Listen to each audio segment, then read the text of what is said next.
My name is Edward Mbeche, uh, aka Ed Blaze. I'm the founder and CEO of Helen Technology, a super app. And today I have my guest, my friend Mark Viera. Oh, hold on, Mark Viera, New York Kings of Comedy, right? One of the New York Kings of Comedy, right? Yes, sir. And also the known as the Latin assassin, right? Hmm. Yep. And this is like actually this is awesome. You just don't get the name King of Comedy, and I mean New York King of Comedy, because as we know, like New York is just like just it has its own kind of just craziness mentality kind of thing. Anyway, Mark, welcome to the show, man. How are you? Thank you, man. I'm good. I'm good. How are you? Good, good, good, man. It's good to see you, man. How Thank is you. everything? Everything is very good, man. Everything is very good. Thank God. Good, good, awesome, awesome. Um, I know we're gonna just be talking a lot of different topics and like comedy and just life in general. Um, let's say for someone who's been under the rock and they don't know who's Mark, maybe can you give a history a little bit? Who's Mark Viera? Um, I'm just gonna go back as far as my 20-year comedy career. Yep, So I've been a comedian for 20 years. Not underground because I'm grateful to have been, kind of had surfaced about 6, 7 years into my comedy career, yep, because I was doing comedy in New York. Some agency agents, talent agents and stuff like that, yep, saw who I was and saw what I was doing, and I started to work for NBC. Back then, I was on a bunch of shows, many years ago. They weren't hits, so it yep, didn't. I'm not really famous from those until now because of the internet, you know what I mean, and all yeah, the yeah, streaming yeah. devices. But yeah, so my career has taken me, you know, so many places, so many fantastic journeys. I performed with the United States military for about 9 years, going overseas and all that stuff. And that actually Um, that's huge. That's right there is huge. You don't just go to perform for the military. You actually yeah, make money, yeah. yeah, yeah, And for yeah, nine yeah. years, that's big. Yeah, it's a hard process, but again, once you get in, they love you and then they keep you around year after year. Yeah. And in that time, I wrote my own TV show for about 4 years in a row. I was pitching and selling what's called a pilot to Hollywood. Yeah. And then I said, you know what? I'm just going to continue to work on the funny because I got really good advice from a guy named Dave Chappelle one night, Yeah. and he said, "Funny is something that the world of the basically the world of Hollywood they need. They need your comedy, they need your story, they need that. So the advice basically was, comedy can't be held down forever." Yeah. Yeah. So even though you feel like you're passed over and you're funnier than these guys and this, the Yeah. whole thing is to stay the course, stay strong, stay writing, stay creative, and and the things that are supposed to come will come.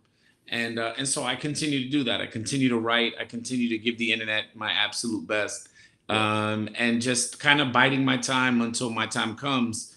And the beauty of doing what it is that I do at the level that I feel that I'm at is that I don't feel like I have to get ready for anything.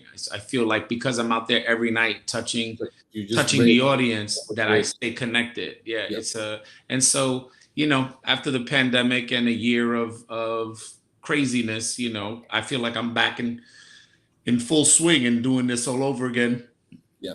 with hopefully the opportunity to sell all of my creative ideas and my stand up continuously for the next 20, 30 years at least. I Yeah. Yeah. That's was awesome. born and raised in the Bronx. Yeah. Yeah. Bronx. Shout out to Bronx. Yeah. Yeah. That's Bronx. awesome. Yeah, I know. Yeah. So with this, I know like you mentioned a lot of the time. I guess would you say it's a combination of hard work and being lucky for to like because there are people right now who are famous on TV, as famous as comedian, right? And we know, like in the comedian industry, in the comedy industry, like we know, like let's say they might be famous, but if you go open up for them, they're not gonna be able to follow you. So it's like Yeah. we call in the industry like, oh damn, he messed up the crowd for him because he went in. It's like either they're gonna be like they're gonna get laughed because they are famous name. Like, so what is it? Is it combination of being lucky, or what is it? Like, do you think that can you? I think it's a combination of so many things, Mhm. not just those two things of, the hard work and the luck. I think you got to take tons and tons and tons of hard work Yeah. because again, it's like you said, the one thing is to, let's say, get famous on the internet, right? You're famous, a video of you playing baseball with your cat goes viral. That'll get you famous, Mhm. but it doesn't get you any funnier.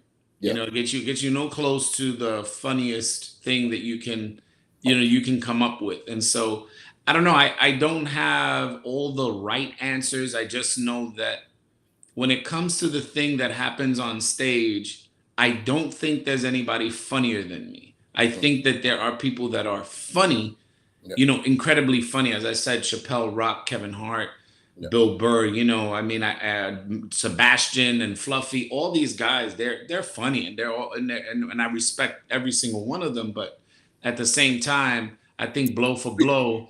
exactly, I which feel is like like, you can go head to head, like oh, because absolute, yeah, any day of the week. Any day of the week. But if I didn't feel that way, I yeah. would think that there's something wrong with me. I always say it's like boxers. If you don't feel like you can be the champ, then you shouldn't be boxing. You have. But again, like yeah, you mentioned that, but again, there's th- there's people that can feel like they cocky, like hey, I'm the best, but really in reality, they ain't shit, right? But Right. so you gotta be able to back, like you can back it up. You can be like, yeah, I go head to Hmm. head with anyone, like whatever, put it out, I'll be there. So Yeah. I guess also maybe people need to understand, like you can't. I mean, you can be cocky, but do you have it to? Can you back it up, right? Exactly. Because Exactly. I don't want you to preach that message, and I don't want some fake comedian coming. Yeah, I can go head to head with Mark Viera and then get destroyed. Yeah. Yeah. Yeah. Yeah. Well, listen, that'll be their issue. Yeah, Not yeah. mine. You gotta bring Again, it up. yeah, because I have the beauty to do this every single night again Yeah, at a level where sometimes I even surprise myself.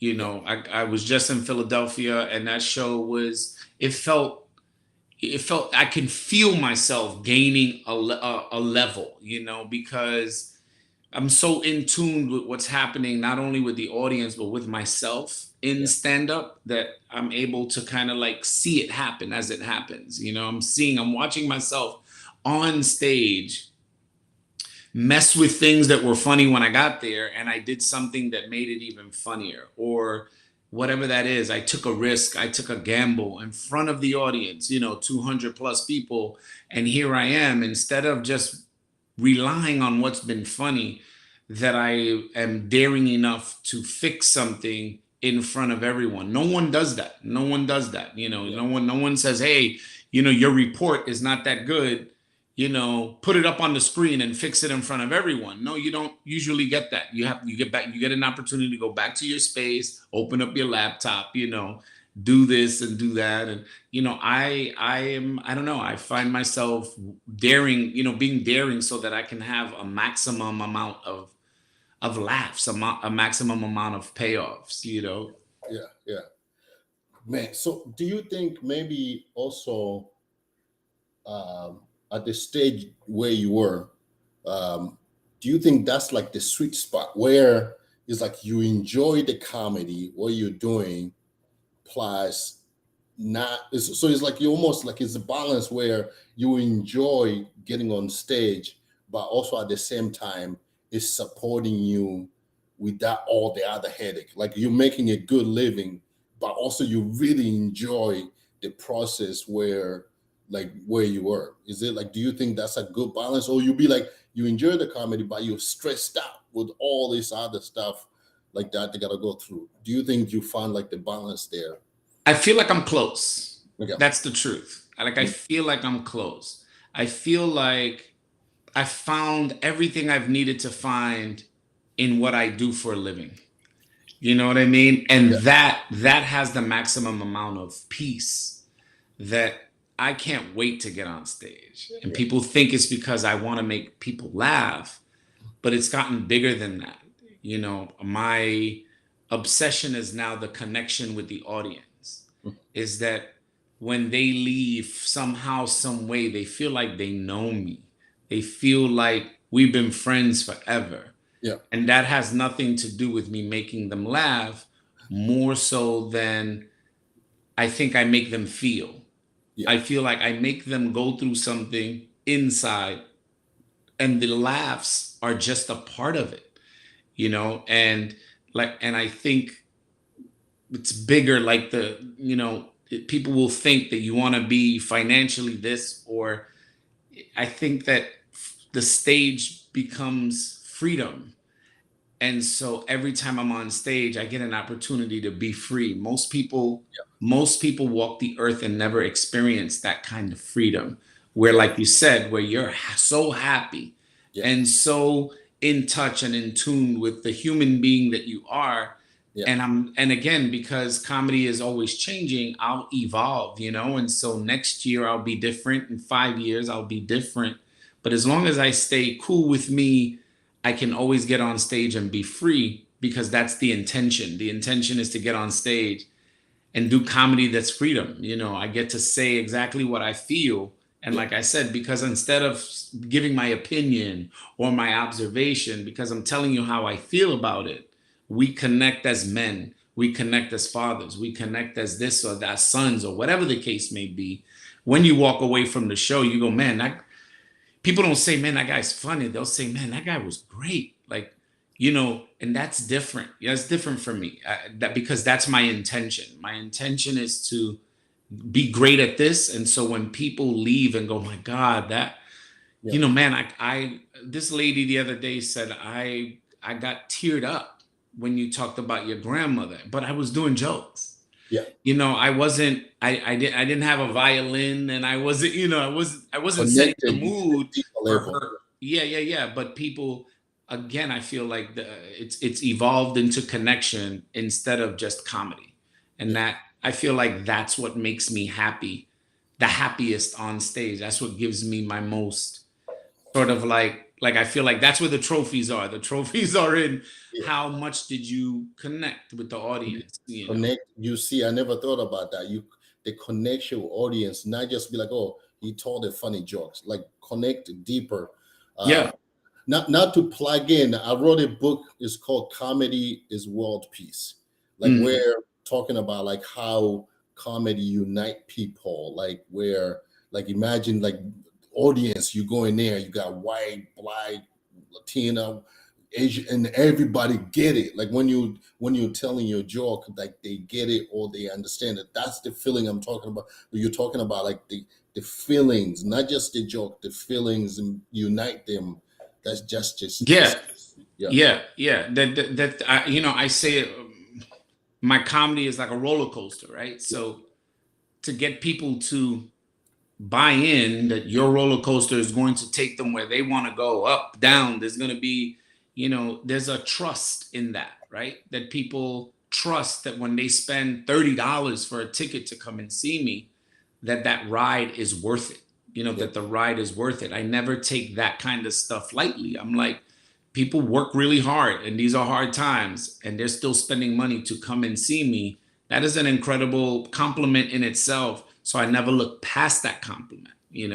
My woman and I go back and forth about meet and greets. She's like, oh, you need to do this in the meet and greet. And I go, I just want to show respect Yeah. that they spend their money, and they get a full sort of a Mark Viera Yeah. experience. Yeah. And so whether I'm drenched in sweat after the show, whatever, I just go outside and shake their hand and say thank you for coming to my show, because it means that much to me. It does. Yeah. That's awesome. That's awesome. Yeah. Have you heard of this?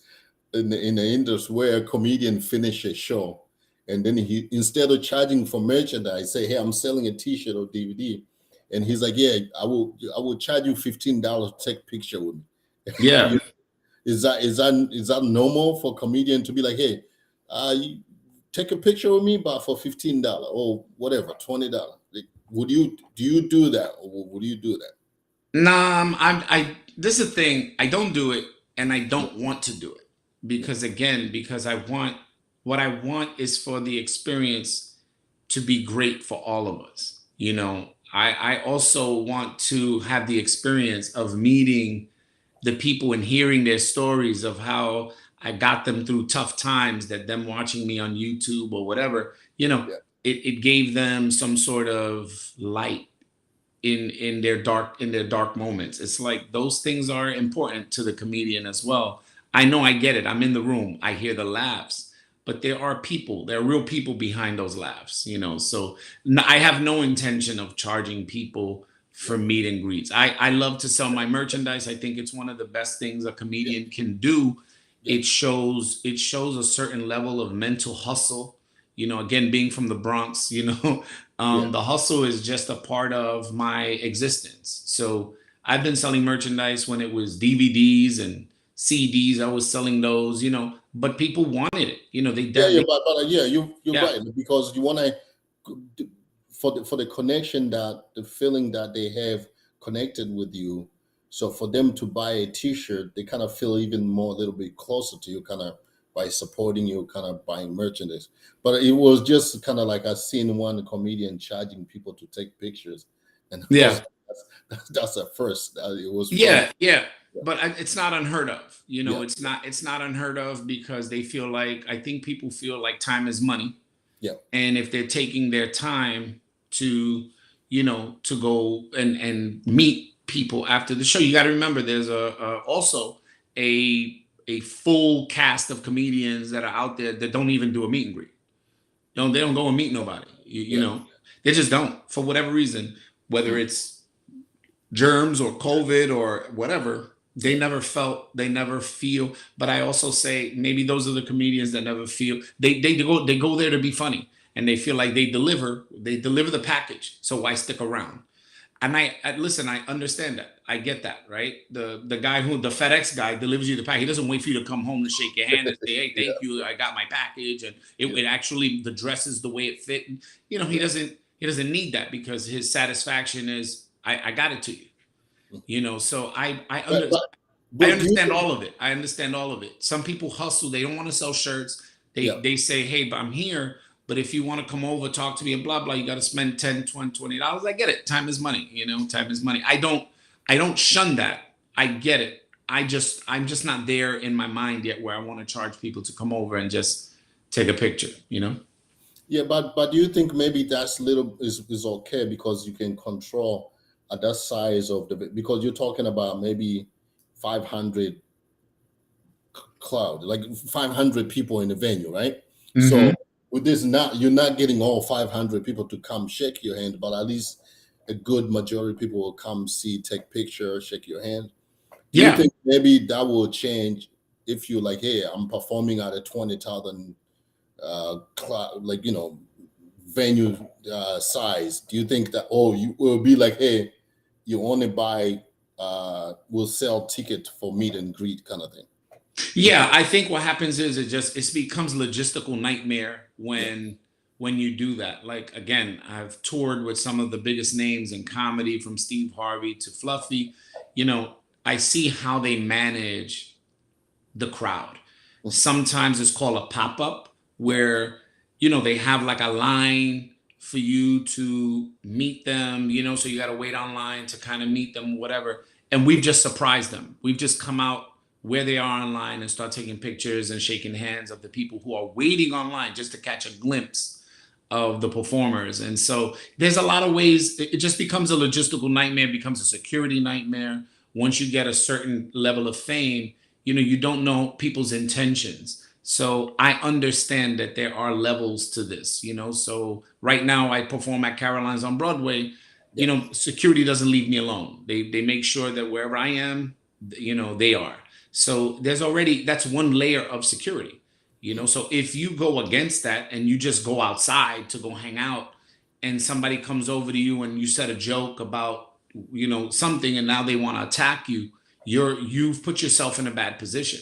You Yeah. had security inside, you decided to go outside and just whatever. So there's so many layers to this that I understand. I truly understand and get it, that when you get to a certain level in the theaters and there's 5,000 people, you can't just go outside, because that put yourself in some level of the unknown, and you want to keep it as tight as possible. So I get it, you know, I get it. Yeah, sometimes you know, some people, you know, some people buy a ticket because they hate you. You know what I mean? I hate that guy. I'm gonna go to this show, and when That's I'm a gonna weird boo, thing. you Yeah. know, yeah, there's right. The intention is always the unknown. It's like Yeah. you don't know what your intention is. I don't know if your intention is to come here have a great time, or come here and have, you know, because Yeah. you argued with your girlfriend, you bought her tickets, and So now yeah. you're sitting there the whole show, you know, just mad at me at everything that I said, you know.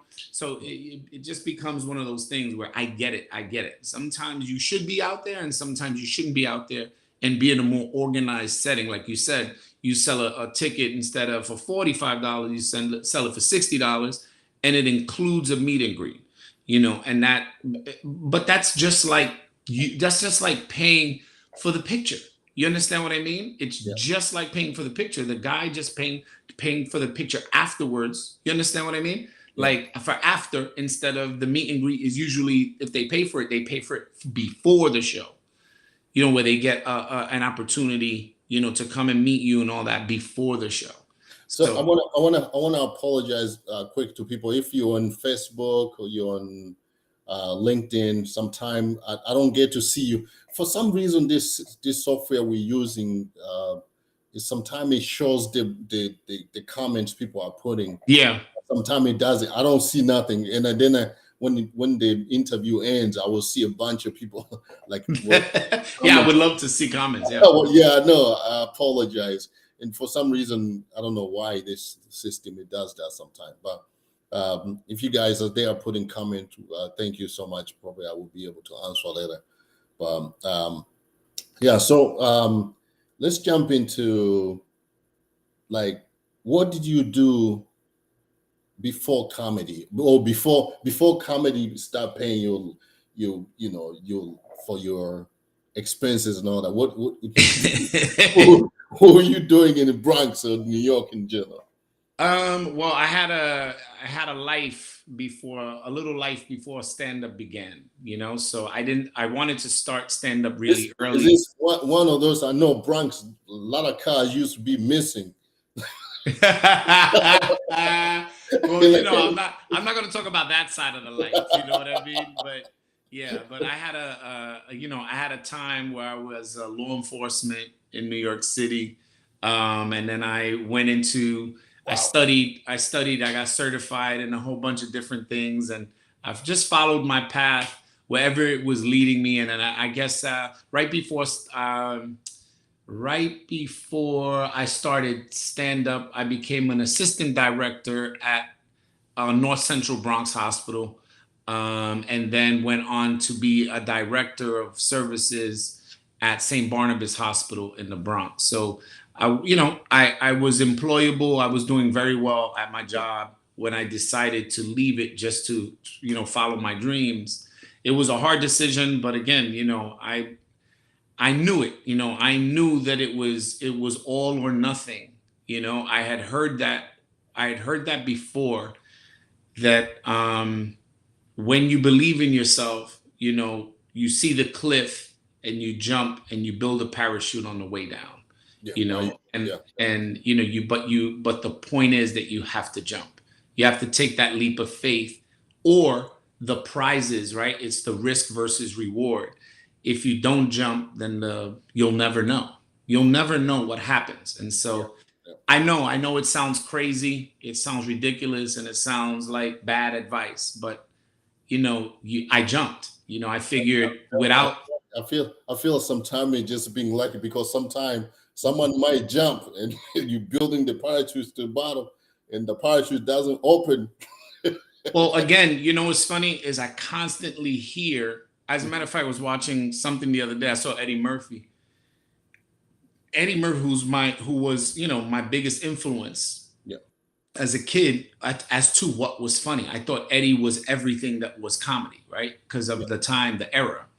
Um, Even he said it, once you say that I have my backup plan, then you're no longer focused on the Failure. plan ahead. You're focused more on your backup plan. And so I never really had a backup plan. All I did was, and have been doing and will continue to do, is find different ways for my funny to exist. So when I started comedy, the only way I could get paid was doing comedy at a comedy club. But now I get paid for doing comedy on the internet. I get paid for doing comedy at corporate gigs, for Coca-Cola, for Toyota. I getting paid for doing cruise ships, getting paid to do resorts in different locations across the globe. So, it started out, comedy club, $75 a show. And now, again, the United States military, my comedy has taken me into all these writing for TV shows, writing whatever it is, or doing TV shows. These are all means, right? Doing TV commercials, Yeah. acting, whatever it is. These are veins now that are optional for me, right? That go out, that I can use my comedy as the vehicle to get me to those destinations.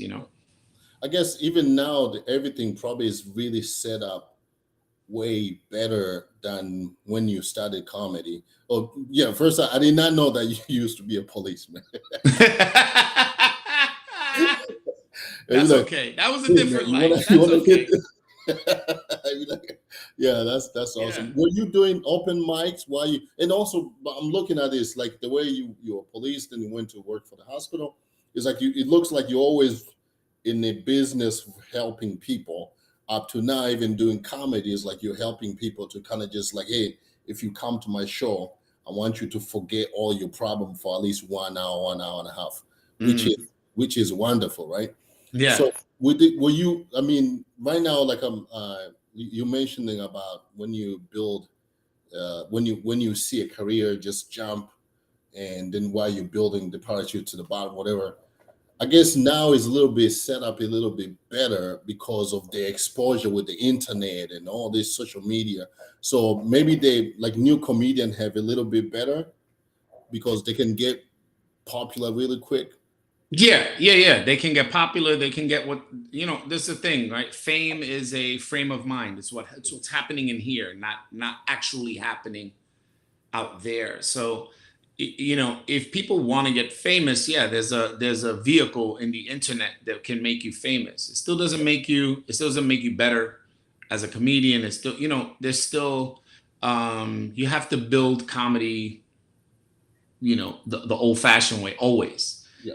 It's like building a train track. It's like there isn't an easy way. The only way is to get down on the ground and, bing, bing, bing, right, little by little, and then at some point a track will be built for your train, right? And so I feel like Open the mic. internet is good. It's good for it's good for those people chasing certain things. It's like the guys that do the silly videos and things like that. It's like, that's or the people that do the voiceovers of other people's jokes, and then they get famous and you're not as famous as they are. It's like, but I'm not chasing, you know, Yeah. that's the difference. I'm not chasing fame, I'm chasing funny. So as long as I'm chasing my funny, then I'm still building my parachute on the way down. You understand? And And the so other way, you chasing quality, not quantity. yeah, Quality. yeah, yeah, yeah, yeah, yeah, yeah. I always say, and I live by it. If Yeah. I continue to build it, the money because I'm already living my dream. My dream was never to spend money. Yeah. I'm even though I come from the Bronx and I didn't have a whole bunch, I had all I ever needed in my apartment in the Bronx. All I ever needed in my life was in that apartment. I had my family, I had all the love in the world. And I guess I realized very young, sometimes don't start looking for stuff, to fulfill you when everything that you need is right there. Some guys get wrapped up in all the things that they want. All I want is to be remembered as one of the funniest. That's really all I want to do. And I get an opportunity every day to work on it. to work on that, dream, to work on that want. But all I need is a stage. That's really all I need, the stage and the microphone, and I get that, so there is my happiness. Now, if money comes, yeah, I mean, I'll spend it. I'll probably be just as stupid as anybody else, right? Because I don't need it. I Yeah. don't need it. I would give a lot of it away, right, to the things that I find important, and then the rest of it, yeah. Who want? I see these guys, athletes with houses that are bigger than, and then you go, for what? You're only going to be in one room at a time. Like, why do Yeah. you need 80 bedrooms? 60, it's the Evander Holyfield thing, right? He had the house with the 40 something bedrooms, and then the IRS came and took it. It's like, I I think. don't know if I don't know if I need or want Yeah. that mess. Yeah. Why do I need a house bigger than what I need to live? And so I don't know. Yeah. I was listening to an interview. 50 Cent was saying when he bought Mike Tyson house. And so it's like it's all fun when everybody's there partying, but when everybody leave, like he would get up in the morning and he look on the hallway. And he's like, I don't want to go there because it's Exactly. like, so that's one of Exactly. the things it made him just get rid of. Is like it was just one of those stupid mistakes. You think like, oh, I gotta get this 40,000 square footage house, which is like you have to entertain people there almost every day. Otherwise, Every day. yeah, Yeah. you're gonna Yeah. feel like Yeah. you're And living on. Yeah, I'm good. Like, I'm yeah, so good. A house big enough to fit your necessities, you know what I mean? Like, if you need space, then definitely buy a house with that space if that's what you need. But a mm, house that fits other houses is, to me, I don't know. It's wasteful. You know what I mean? It's wasteful. And I guess I'm at that point where I'm like, I don't want to waste my life and my time yeah, doing things that don't have enrichment as a part of it. I don't know. Maybe I just come to a point where I don't need all that. You yeah, know? Yeah. yeah. I guess yeah, probably. It's I don't know why people buy those houses either. Maybe to impress other people, to entertain, whatever reason. Yeah. To Yeah. fill a hall inside like that's for Yeah, them. it's the whole of, what happens is that, they start comparing themselves. It's like me saying I want to have as much as Dave Chappelle. I want to have as much as Eddie Murphy. It's like that's a sickness in itself, because all I need are the things that I need. I don't need to fulfill anyone else's wants Yeah, while I'm the one that built the dream. I'm the one that understood the dream, because a lot of people do dream. They just never fulfill them. Um, you mhm, know, Jay-Z said it's a pity that most people won't ever make it, not because they're not dreaming, but because they're unwilling to make a commitment to a dream. yeah. Um, Question. Um, I know now you moved to Miami. You live in Miami now, right? West Palm Beach. West Palm Beach. West Palm Beach. Yes, sir. Florida. Why? Why there and not New York?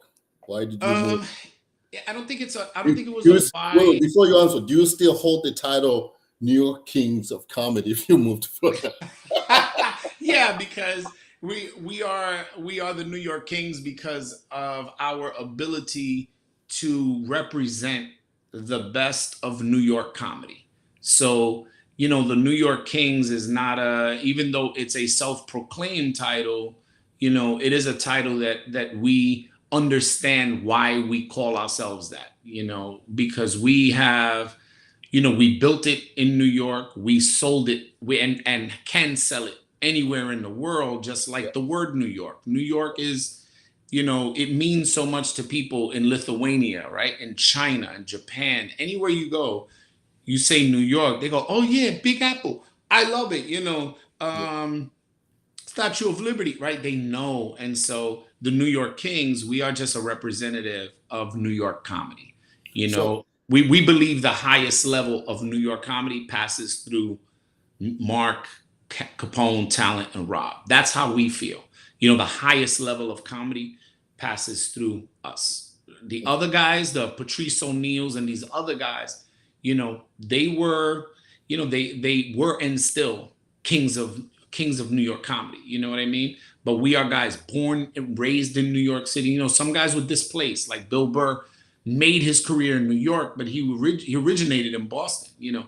So he really can't claim it because even he stopped there to build his career because he was in Boston and there was nothing going on up there. He Yeah, really can't claim as a New York guy, yeah, there are a lot of comedians who are from New York also, but there's a joke. I can't remember which special Dave Chappelle said. When you see like when you see a group of black guys, and then there's a white guy in there, that's the one you should be scared because Yeah, he has done for the black guys to respect to him. So respect him. that's yeah. So that's Absolutely. how I'm looking at it. Like you're Latino, right? Yeah. So I'm looking at like, how did he end up getting the respect of these other heavy hitters? You have to be a heavy hitters also to Yeah. be respected because Yeah. you're looking at like Capone, Talent, Rob. All those are heavy hitters. So you had to Yeah. be like, yo, uh, Yeah. I mean, But get it's your okay. flowers right now. Yeah, but that's the beauty of it is that Yeah, I don't mind having to prove myself to the audience who buys a ticket to see Capone Rob and Talent. And then sort of I get that all the time. They're like, I never seen you before, or this or that, but you actually were the best yeah, tonight, yeah, And I go, tonight. The problem with Capone Rob and Talent yeah, is any night, yeah, any night they can show off how awesome and good they are at being comedians. And so I don't, yeah, man, I'm gonna take each show as it comes. I'm never gonna say I'm the best of of the New York. That's not necessary.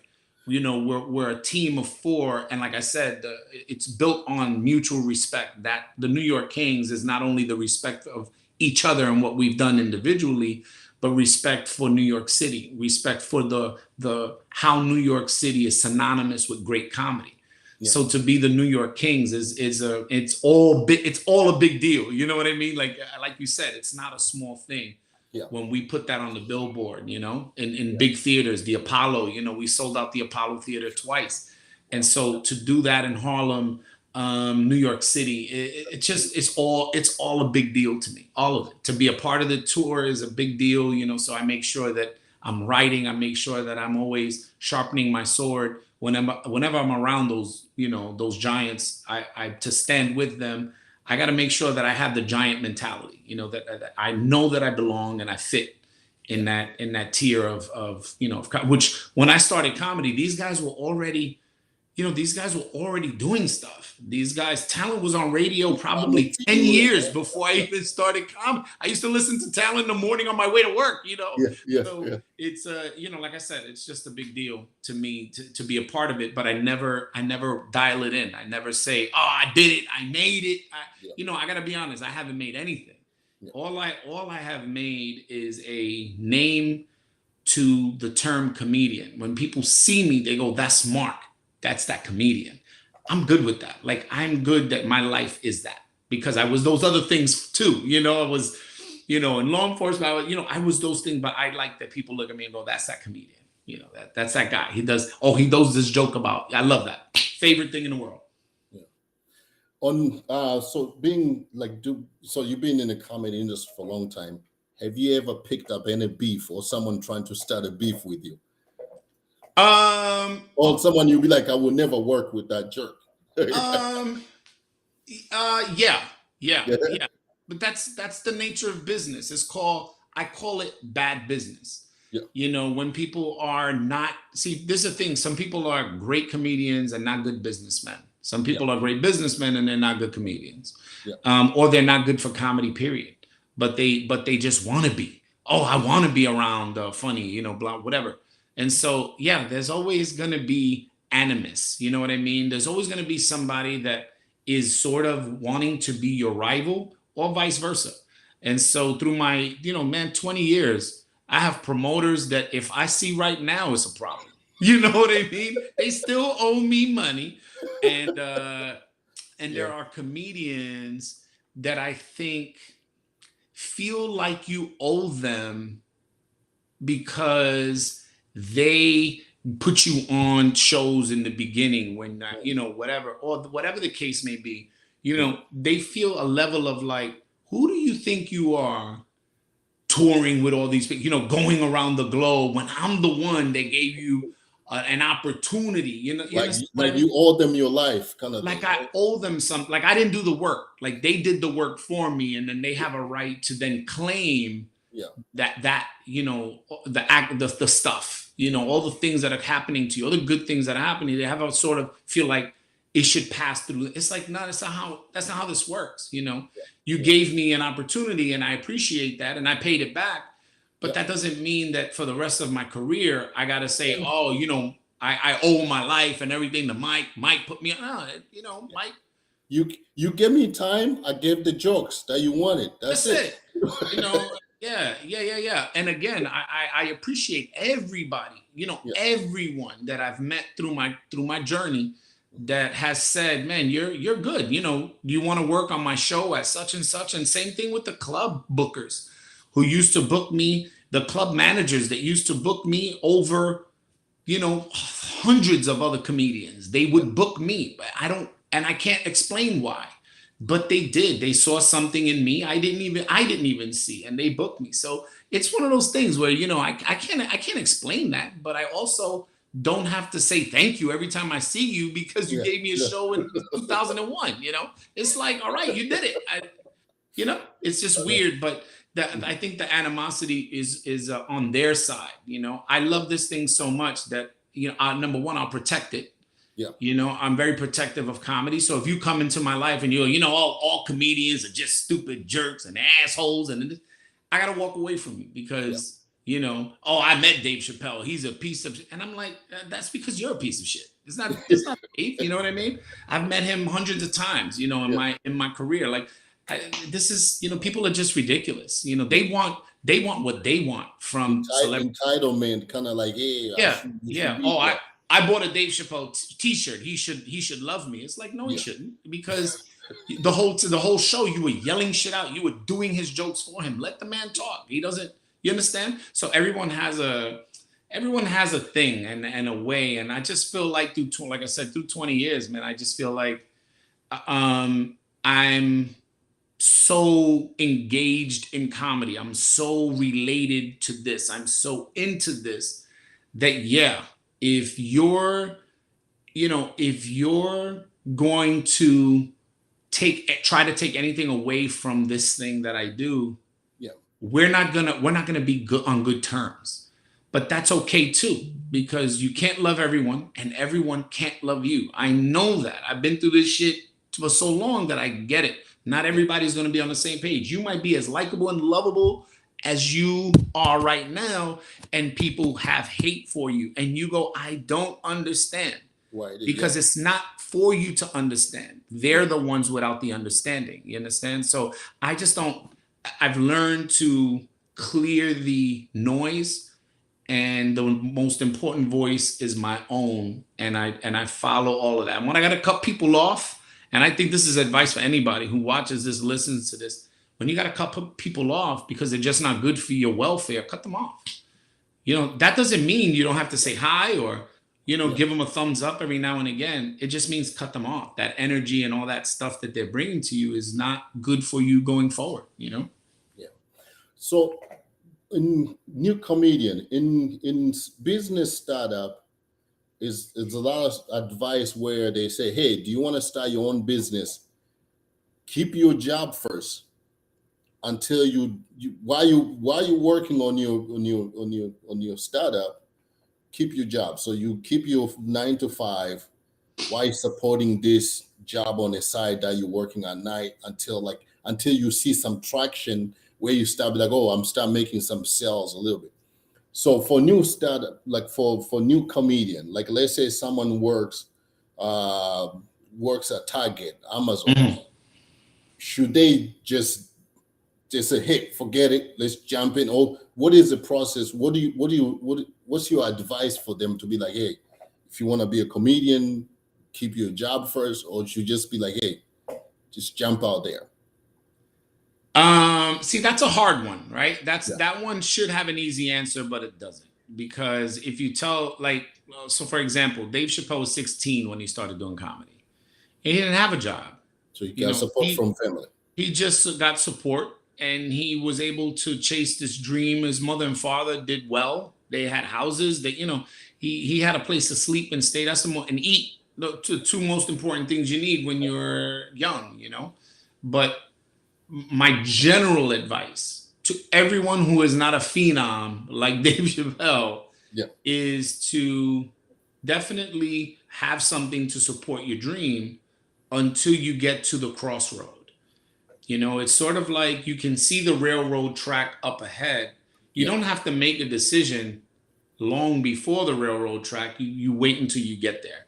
So, you know, you have to be good enough. You have to be good enough with the money that you're making with stand up to leave your job, your 9 to 5. You know, people go, "Oh, I can't leave my job because I got benefits, I got retirement, I got," and that I go back to our initial thing where if all you can concentrate on is your fallback, Mhm. then you'll never jump. You know, I have a comedian, young comedian that took my comedy workshop and has an incredibly good job. You know, he's a computer guy, and you know they send him across all over the place to work on systems and all this other stuff. He doesn't know how to leave that he doesn't understand it, doesn't register that he would have to leave that to follow this. But it's not my job to explain why. You Yeah. know, it, Yeah. it was like I had a very good job, a high paying job in the realm of good paying jobs. And I left it to follow my dream because there was an emptiness. It was,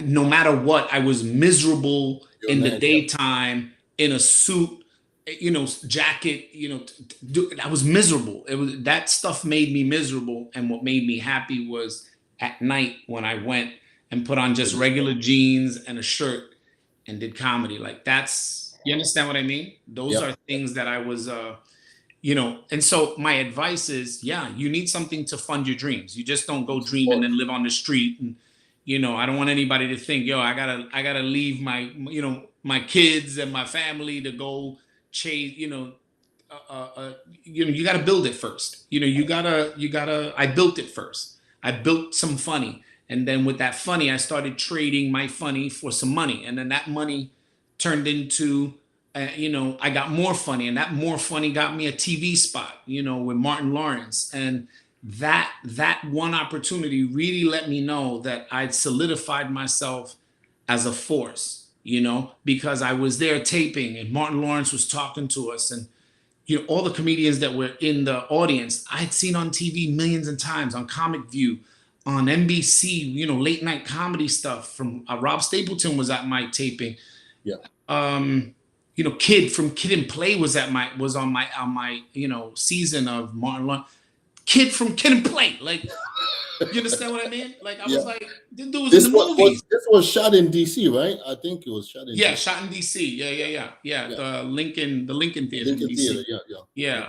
Yeah. And so these are, you know, so this became real, right? Comedy became real in that one moment where I did television and realized, okay, I'm here. So now, and I made, I don't know, $5,000 or whatever it was, which at that time, for, you know, even though we taped all day, in essence, I only did about 18 minutes of comedy. Like, so really 18 minutes, I made $5,000. And, you know, people are working for 2 months to take home 5,000. You understand what I mean? So I started to realize this is a real business. This is not just jokes and that, you know, this is a real business. And so that one opportunity really shed light on what the possibilities are, what the potential is, right?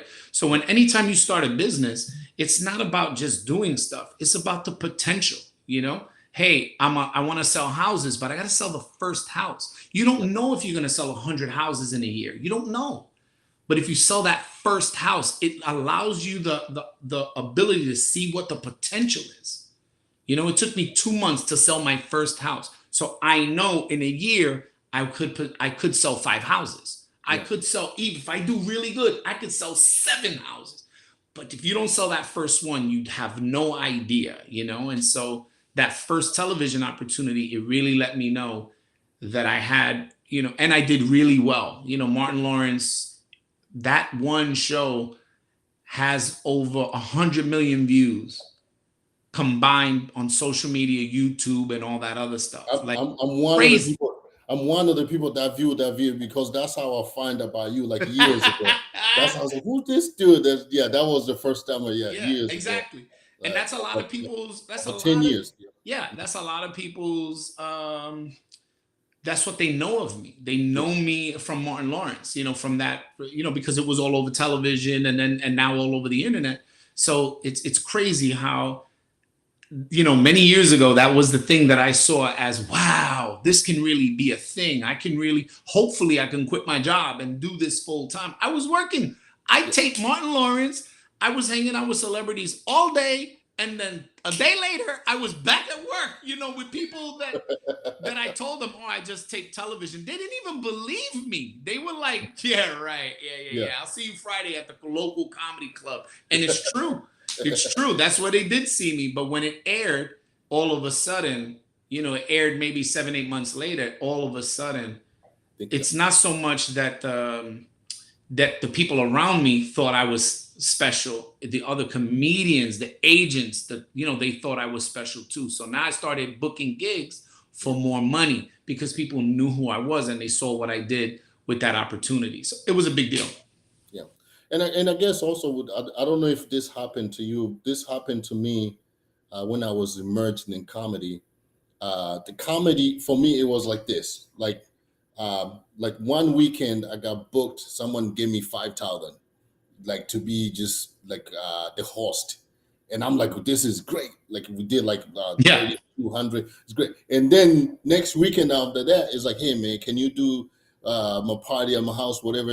Here's $200. Yeah. So Yes. so that happened to you. Now at this stage, you're like, hey, if you don't give me this, I'm not doing. But did it happen to you like that also, where you're like, hey, this weekend you made this much, and next weekend you're like, okay, I'll take this 150. Yeah. Look, man, to be honest with you, it's still that way. Yeah. It's still that way because sometimes you got to realize that you're doing the show sometimes for the principal, right? Mhm. Or you're doing it. It's like in my past, Russell Simmons has called me and said, "Hey, I need you to do this event. It's for Kanye West. It's this and this and that. And I need you to do this for me." He never told me how much it was going to be. Yeah. He just said, be here at the Waldorf Astoria at 7 p.m. on Friday. Come And you're dressed like, like this, or we'll send you somebody to dress you. Like I've been given that offer. yeah. And I never called him back and said, You how ask how much is much. this gig going to be? Yeah. I just let it roll because he was putting me in a position where I can make $1 million if Yeah. I just show up. Yeah. If I just show up. The So you know what I connection. did? I showed up. I showed up. And so those types of things are going to happen in your career. Those things are going to happen. Sometimes you just got to weigh what is the risk versus reward. I'm going to go out. It's like somebody telling you, hey man, I got a big show in Aruba, right? It's going to be for the clientele is all corporate. It's Google, it's YouTube's going to, the executives from YouTube. I've done shows for $500 Yeah. and made $50,000 because of who was in the room. Yeah. You just got to be smart at this. And again, if you can look at it from a business perspective, it's about potential. Not everything is going to pay you $1 million. Not everything is $1 million paycheck. But Yeah. you got to put yourself in a position where you're going to make that $1 million over time. You understand? So I feel like that's okay too. That's okay too. The million's coming. It's just how are you positioning yourself to get to that one night, 1 million, right? I would love that, right? I would love the one night, $1 million check. But what if I got 2 nights at 500,000? Yep. I still made $1 million. I just did it in 2 days. You see what I mean? And that's how I look at comedy in the bigger picture. Let's talk about the workshop you have. Yes. What is this workshop that you have, and like how can people join, or like how many times do you do this? Like monthly, every few months? The workshop is one of those things where it's just like this podcast right now. Mhm. Very time consuming. It takes 4 people to make it happen. Yeah. Just to make it happen. There's so much behind the scenes that I'm only able to do the workshop like twice a year. But it is a full complement. It is walk in, I've never touched a microphone, walk out, I'm able to do 5 minutes on stage. Like, for anybody, that's a big deal. You know, for any comedian to come out and say, I have 5 to 7 minutes of my own comedy that I wrote to get on stage and do, and it's only, we're talking about 15 weeks, and I get you 5 to 7 minutes, and I promise some people even more because it's what you put into it. Some people left with 10 minutes of raw comedy footage, raw comedy material to go out and start to work in the club. So my workshop, although it's 15 weeks, it's super intense. I run it, I host it. Is this every day or kind of? No, it's once a week. Once a week. Once a week. Yeah, it's once a week for 5 weeks. And weeks. then we take a break. And those who want to come back, we up the level, we up the ante to, like, we have different levels. We have a beginner and intermediate and then advanced. And then anybody who takes the workshop, I also do one-on-one with them. So I charge $150 to do one-on-one for writing sessions with comedians. I give them a discount because they're taking the workshop. So whenever they need me, I make myself available. How can people find that workshop? On my website, markviera.com. Mark Viera. That's Mark, MAKVIERA.com. Here we go. Mark Viera, right there. Right there. Mark Viera. This is gonna be like on other podcast where it's just voice. Yeah. But this is just for me to just say, actually, I have never taken Mark or seen Mark workshop, but I did years ago. I went to the DC Improv. I was like, hey, I want to do stand-up comedy here. They're like, you will have to take the class. It was a I want to say maybe also like few weeks, like Sunday. We were doing Sunday. Mm-hmm. I don't remember if it was 4 weeks or 5 weeks. But not to teach you to be funny, but they told me all the how to stand, how to put the mic, how to, like all these techniques that you can learn as a new comedian, which it helped a lot. And for me also to add my, to trying to write my own jokes and be funny.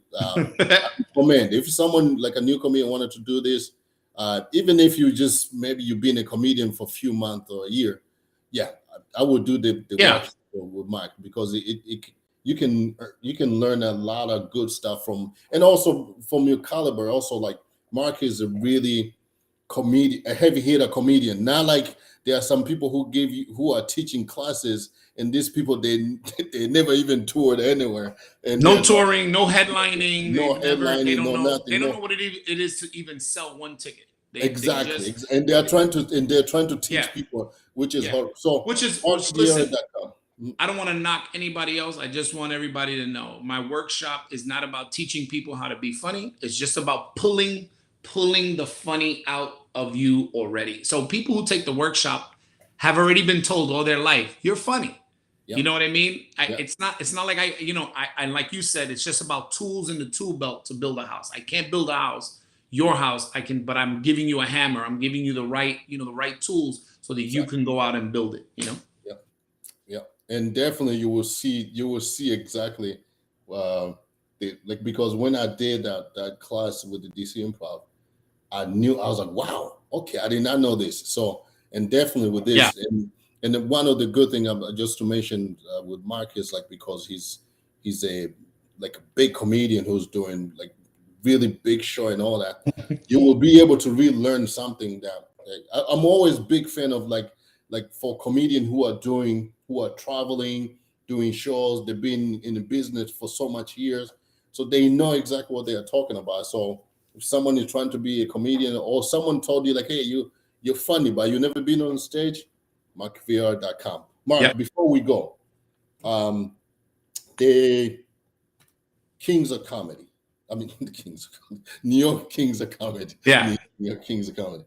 If you're to replace one of your members out of the group, who would you replace to just be like, let's put a new, let's get you some beef here. Honestly, if I had to replace somebody, it would be me. I would replace me. I wouldn't replace any of the other guys. Listen, because they were kings. They were kings long before I got there. You know what I mean? And they were and they they were my inspiration. So I would just back out with humbly. Yeah, I was trying to pick you up a beef. That's messed up. Yeah, but my B answer is Capone because he's a piece of shit. No, yeah, actually, you know what? Talent. Yeah, yeah, exactly. Quick. So let's pick 4 comedians. Actually, no. Let's pick 3 comedians that you will go. Don't mention the the New York Kings of Comedy. Like you pick for 3 comedians, female, different. It can be female. It can be different race. 3 comedians that you would love to go on a tour with. And the tour will be huge. 3 comedians. 3 comedians. 1, Eddie Murphy. Eddie Murphy. It's not gonna happen, but no, that's all right. He's not going nowhere. I don't know. He was trying to write some stuff, trying to come, right? Yeah, it's never lost. It's just lack of passion for it. Probably Chris Rock. And I don't know. He just pops out in my head. Okay, no, you did 2 males, so now let's go to a female. Probably Wanda Sykes. Yeah. That not just because of their comedic value, because of their what they've been through to be funny. Wanda Sykes, not only as a Black woman but as a lesbian woman, there's just so much you can learn about yourself through someone else's struggle. So and then she's an incredible writer. So that's what I look at. I look at the full picture, not just funny value, but value totally. Somebody I feel like I can sit down, eat meals with, talk with them, laugh, cry, but also be inspired. Inspiration is big. You'll get more of this as your journey continues. But when you see young comedians look to you and go, I want to do that. I want to do what you do. I've spawned very successful young Latino comedians. That is an awesome feature that you can't really say on plate, but other comedians said, I saw Mark and said, I want to do what Mark does, years ago. So I could imagine now that like you said, with the internet, how popular and how many people I'm inspiring, not only just to do comedy, but to love comedy. Mark, we can talk for hours, my friend. This is awesome. I have so many questions, but maybe we can do like a follow-up again.